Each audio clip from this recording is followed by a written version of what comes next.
Hello everyone, welcome back to one more mini blog guys. యాక్చువల్గా video వచ్చేసి ఏంటంటే బియ్యపు రవ్వతో ఉప్పిడి పిండి అనమాట. ఇది చాలా మటుకు ఎవరికి తెలీదు. కొందరు చేస్తారు, కొందరు చేయరు. యాక్చువల్గా మా ఇంట్లో మాత్రం రెగ్యులర్గా చేస్తాము.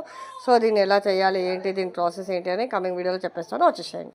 మీద ప్యాన్ పెట్టేసుకొని ఆయిల్ అనేది హీట్ చేసేసుకోవాలి. ఆయిల్ హీట్ అయిన తర్వాత పోపు వేసేసుకొని దాంట్లోనే శనగపప్పు కొంచెం అండ్ పచ్చిమిర్చి వేసిన తర్వాత కొంచెం ఫ్రై చేసిన తర్వాత వాటర్ అనేది వేసేసుకోవాలి. బియ్యపు రవ్వకి వాటర్ ఏంటంటే ఒకటిన్నర వాటర్ అనేది యాడ్ చేసేసుకొని దాంట్లోనే తగినంత మనం సాల్ట్ అనేది యాడ్ చేసేసుకోవాలన్నమాట. సాల్ట్ యాడ్ చేసేసుకొని కొంచెం వాటర్ అనేది బాయిల్ అవుతున్న టైంలో మనము రవ్వ అనేది వేసేసుకోవాలి. ఇలా మొత్తం రవ్వ అనేది వేసేసుకొని ఒకసారి మిక్స్ చేసేసుకొని లిడ్ అనేది క్లోజ్ చేసుకొని ఉడకబెట్టుకోవాలన్నమాట ఆవిరికి. ఓకేనా, మధ్యలో లిడ్ ఓపెన్ చేస్తూ కలుపుతో మళ్ళీ పెట్టేసుకోవాలన్నమాట. ఇది ఏంటంటే ఇలా ముద్దలుగా ఉంది కదా, దీన్ని కొంచెం పొడి అయ్యేలాగా మనము ఉడకబెట్టుకోవాలన్నమాట.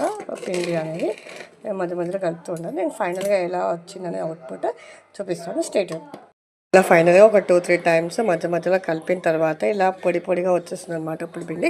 ఇలా అయిన తర్వాత మనం ఆయిల్ అనేది వేసేసుకొని ఒక 5 minutes మళ్ళీ మూత పెట్టేసి ఉడకనివ్వాలి. ఉడకనిచ్చిన తర్వాత మూత ఓపెన్ చేసేసి మనము కొత్తిమీర అనేది వేసేసుకొని స్టవ్ అనేది ఆఫ్ చేసేసుకోవాలి.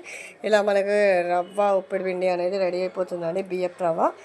సో మీరు కూడా ఇంట్లో ట్రై చేసి ఎలా వచ్చిందని కామెంట్ బాక్స్లో చెప్పండి. And please do like, share and subscribe to our channel.